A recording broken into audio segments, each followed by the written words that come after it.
One of the most important things a woman can do to her hair is her daily routine at home. What we do in the hair salon is great and it restores and repairs the hair, but what you do at home can make or break your hair. If you're using products in it that over dry your hair, that could damage your hair long term.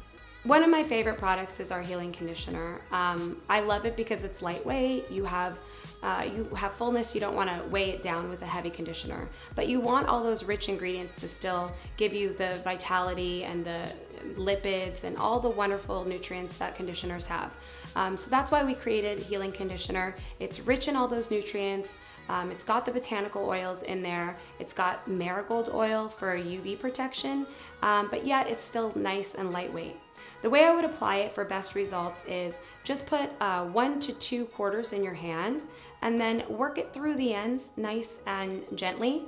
You can move up to the root if you'd like to, or you can avoid them altogether for even more volume. Leave it in for about 5 to 10 minutes. The longer you leave a conditioner in your hair, the better it's working for you. And that moisture is really, really important because our hair gets super hydrated. After leaving it on for about 5 to 10 minutes, rinse it with lukewarm water. Try not to go too hot. Hot water does make your hair a little drier. And then you're ready for your styling products.